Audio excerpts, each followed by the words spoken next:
రోజు క్లాసులకు వెళ్ళి బోర్ కొట్టి అనగనగా ఒక రోజు స్కూటీ రెంట్కి తీసుకొని ఎర్లీ మార్నింగ్ 5కి సన్రైజ్ ముందే లేచి మేము రోడ్ ఎక్కాం. అలా ఎక్కిన రోడ్ మీద ఆగకుండా చెన్నై నుండి 135 కిలోమీటర్స్ సన్రైజ్ ఎంజాయ్ చేస్తూ కాలేజ్లో ఉన్న అసలు మాట్లాడుకుంటూ మ్యూజిక్ వింటూ పోతే వస్తుందండి మన సౌత్ ఇండియాకా గోవా, దట్ ఈస్ పాండి. బండి మీద అలసిపోయిన మాకు ఒక టీ బ్రేక్ అయితే అవసరమైంది. అలా టీ తర్వాత డైవర్షన్స్ తీసుకొని డ్రైవింగ్ సీట్స్ మార్చుకొని తిరిగి స్టార్ట్ అయ్యాం. దిక్కులు చూస్తూ వెళ్తున్న మాకు సన్నటి సందులో చక్కటి సముద్రం అయితే ఎదురైంది. అదే బీచ్లో ఒక మంచి రాక్ బ్రిడ్జ్ కూడా ఉంది. అండ్ ఇంత మంచి రాక్ బ్రిడ్జ్, షైనింగ్ వేవ్స్, మంచి సౌండ్ ఉన్న బీచ్ని ఎవరైనా ఎందుకు వదులుకుంటారు? అందుకే మేమైతే మా నెక్స్ట్ 1 అవర్ కూడా అదే బీచ్లో స్పెండ్ చేశాం. ఆ బీచ్లో చాలామంది ఫిషర్మెన్ అయితే ఉన్నారు. అండ్ వాళ్ళు కూడా వాళ్ళ బోట్స్ తీసుకుని వాళ్ళ పనికి అయితే మార్నింగ్ బయలుదేరారు. మమ్మీ పాండి వచ్చినా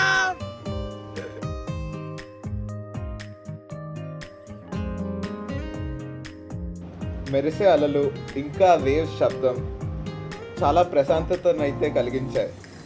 అలా మేము కాసేపు ఎంజాయ్ చేశాక మేము తిరిగి పాండి సిటీలోకి ఎంట్రీ ఇచ్చాం. స్కూటీ మీద అయితే మొత్తం ఎక్స్ప్లోర్ చేయలేమని మేమైతే నడవడం స్టార్ట్ చేశాం. ఆ పాండి స్ట్రీట్స్ అయితే చాలా అందంగా ఉన్నాయి. ఇలాంటి స్ట్రీట్స్ ప్రతి సిటీలో ఉండాలని మేమైతే అనుకున్నాం. నడిచి అలసిపోయిన మేము ఒక బీచ్లో ఒక ఖాళీ బెంచ్ అయితే కనిపిస్తే మేము అక్కడ కూర్చొని కాసేపు రెస్ట్ తీసుకున్నాక మళ్ళీ మేమైతే మా ఎంజాయ్మెంట్ మళ్ళీ స్టార్ట్ చేశాం.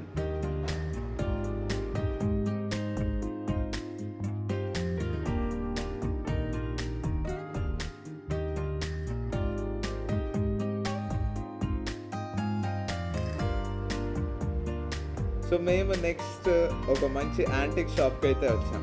అక్కడ వుడ్ వర్క్స్ ఇంకా యాంటిక్స్ అండ్ బ్రాస్ ఐటమ్స్ అయితే ఉన్నాయి. అవి చూడడానికి చాలా అద్భుతంగా అయితే ఉన్నాయి. అండ్ మేము ఆ షాప్లో ఉన్న అన్నతో మాట్లాడాం, కానీ ప్రైస్ అయితే చాలా ఎక్కువ చెప్పాడు. సో మేము జస్ట్ ఎక్స్ప్లోర్ చేసి అయితే మళ్ళీ బయటకు వచ్చాం.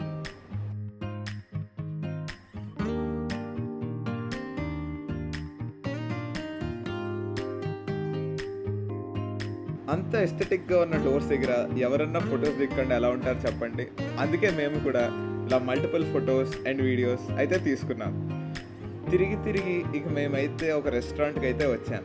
రెస్టారెంట్ అయితే చాలా అందంగా ఉంది. ఆ రెస్టారెంట్లో మేమైతే ఒక పాస్తాస్ అండ్ ఒక డ్రింక్ అయితే ఆర్డర్ చేశాం. పాస్తా చాలా టేస్టీగా ఉంది. ఇంకా పాస్తా తిన్నాక మేమైతే మళ్ళీ మా ఫొటోస్ వీడియో సెషన్ అయితే స్టార్ట్ చేసాం. నేను ఫస్ట్ టైం యాంకరింగ్ ఇవ్వడానికి కూడా ట్రై చేశాను, కానీ అక్కడ పీపుల్ అటు ఇటు వస్తూ చాలా డిస్టర్బ్ అయితే చేశారు నన్ను. సో నేను వీడియోస్ అయితే సరిగ్గా తీయలేకపోయాను రెస్టారెంట్లో.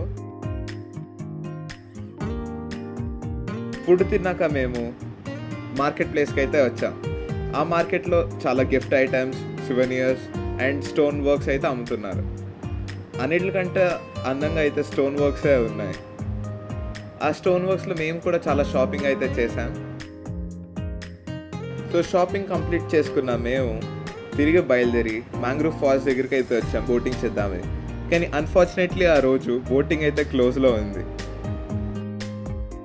బోటింగ్ అయితే లేదు, కానీ అక్కడ చాలా వెరైటీగా ఉన్న క్రాబ్స్ అయితే చాలా అంటే చాలా ఉన్నాయి. సో అన్ని క్రాబ్స్ ఉండడం చూసి నా బెస్ట్ ఫ్రెండ్ రేవంత్ ఆ క్రాబ్స్ అయితే పట్టుకోవడానికి ట్రై చేశాడు, కానీ ఒక్కటంటే ఒకటి కూడా దొరకలేదు. అండ్ వాడు పట్టుకోవడం అయితే చాలా ఫన్నీగా ఉంది చూడ్డానికి. మేము ఇంకా క్రాబ్స్ పట్టుకోవడం గివప్ ఇచ్చేసి తిరిగి మా స్కూటీ తీసుకుని మా నెక్స్ట్ లొకేషన్కి అయితే స్టార్ట్ అయ్యాం. అండ్ మా నెక్స్ట్ లొకేషన్ ఈ చర్చ్ అక్కడ చాలా ఫేమస్ అని మేము విన్నాం.